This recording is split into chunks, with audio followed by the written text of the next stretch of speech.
Tout a commencé avec l'écriture d'ébauches de scénarii par la classe. Sur une dizaine, 2 ont été sélectionnés par un jury, dont Le Monde des Scarabées, écrit par Antoine. Quentin a été choisi pour le seconder.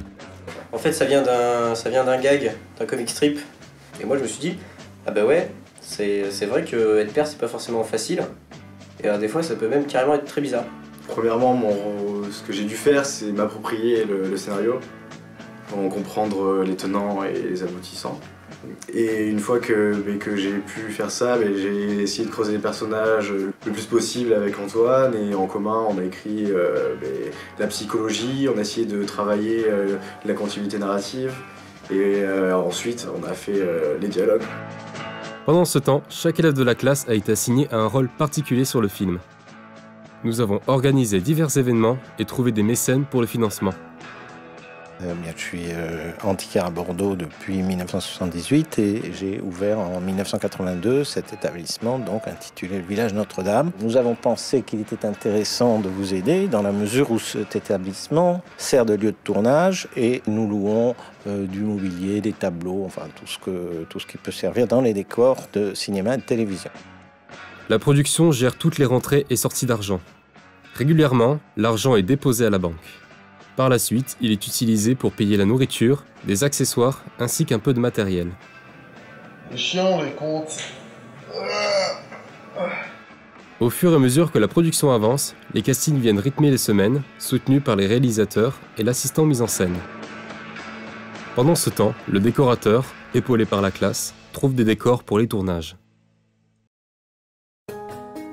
Le premier matin de tournage fut le dernier à la lueur du soleil.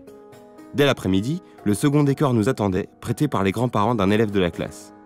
Le décorateur y travaillait déjà, en étroite collaboration avec l'accessoiriste. En plus, on a beaucoup de chance, on a un super décor pour le film. C'est vraiment le décor parfait, enfin, ou presque, parce que c'est quand même étroit et qu'on a du matériel et beaucoup de gens derrière. Mais ils sont investis, on a le mec qui est à la déco, Olivier qui est à la déco, il est super. Tu lui dis de faire un truc, il fonce et il te le fait comme il faut. On est venu une semaine à l'avance pour repérer, pour faire les photos et pour pouvoir tout préparer, que ce soit parfait. Sinon, moi j'ai dû, comme on peut le voir derrière, calfeutrer les fenêtres pour faire un univers post-apocalyptique.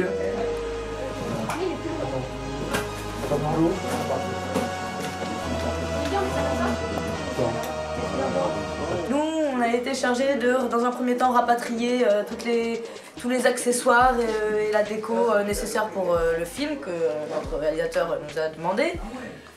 Et après, notre rôle, c'était de accessoiriser les comédiens et mettre en scène le décor. Il y a une atmosphère sur le film au niveau de la lumière qui est très particulière et très longue à mettre en place. Très gros travail. Donc c'est vrai que c'est pas facile. Et ça fait partie de l'esthétique du film, je crois. En effet, la lumière est un élément déterminant pour l'esthétique du film. Et c'est à ce moment que les électros entrent en scène. L'éclairage est pensé en fonction des besoins de prise de vue, en collaboration avec l'équipe Image. Attends, on leur fait pas? Qu'est-ce qui se passe? Latéral, donc on le prend latéral sur un fixe et on reprend avec un panneau ici. Je voudrais qu'il passe par l'arbre là et qu'il avance vers la caméra. Pour qu'à la fin il sorte, c'est qu'on est encore son corps en avant. Pendant ce temps, le perchman prend les dialogues et bruitages en adéquation avec l'ingénieur son qui les module et les vérifie. Ce que je viens de faire, c'est que je viens de faire le bruitage du masque à gaz. Donc j'ai respiré dans le masque à gaz. À chaque fois, on va te dire perche sans jamais te dire pourquoi. Mais c'est à toi de tirer le truc. Et là, faut que tu aies du sang-froid. Le tournage est parfois éprouvant pour les acteurs de par les conditions de travail entre lieux exigus et obscurité permanente. Le père, il arrive et Melvin est parti et il rentre dans la pièce, et il monte à l'étage et il t'entend les portes qui claquent et tout. Melvin! Mais c'est con, nom de Dieu! Melvin! Quand Frédéric il est arrivé, ils étaient comme ça, parce que Frédéric a eu une puissance de jeu phénoménale. Très bien, très bien, très bien. J'aime très bien le cheval de nous. Ouais, il est super. C'est pour ton deuxième rôle, ça. C'est une garde, c'est moi. Et pour l'instant ça se passe bien, il y a une bonne ambiance, la régie est super, et ceux qui font le making of aussi. Et puis j'aime bien mon rôle. Je pense que mon personnage c'est le plus malin de la famille et c'est le seul qui a un esprit un minimum éveillé dans la famille. C'est bien, il y a beaucoup de monde, c'est ça qui m'a le plus impressionné. C'est assez long pour quelques minutes, mais après il y a une bonne équipe. Qu'est-ce que ça fait de manger des gélules de sang? Ah c'est immonde, c'est horrible, ça n'a pas le goût de fraise. Hein. Alors que fais-tu, Fred? Bon. Alors je rends cette jolie demoiselle un peu moins jolie. un petit peu moins jolie, mais c'est très dur. On voit trop ses coups de soleil. Ouais, Donc, ce que je propose, c'est elle met sa serviette, elle a déjà les cheveux mouillés, et lui brosse les cheveux. Les pauses et repas sont des moments indispensables. D'ailleurs, elle est où? Mais faut pas qu'elle traîne sur le plateau. Après, c'est pas compliqué, tu mets une boîte de vin là, et vous voyez, il a pris sur pas.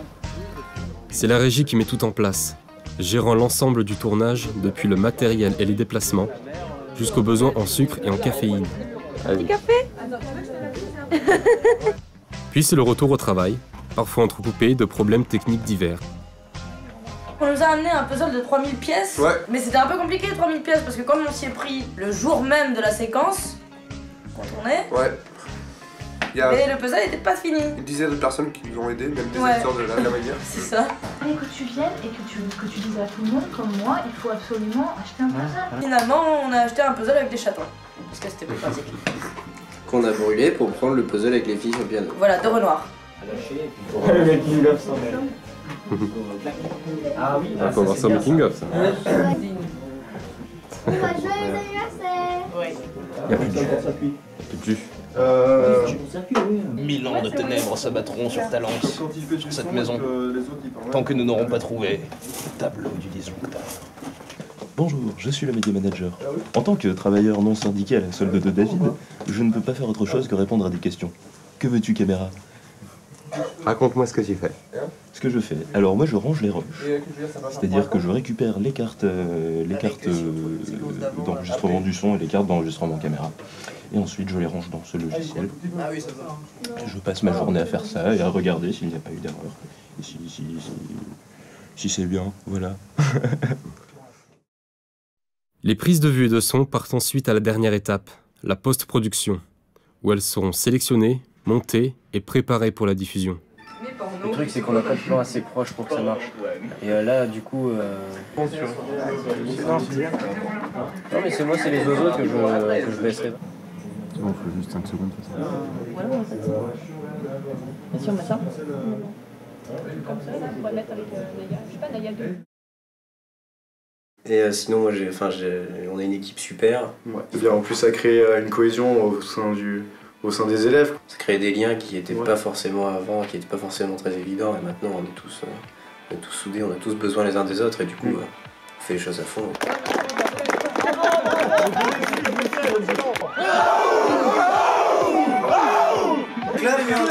Making of, prise 1, clap de fin.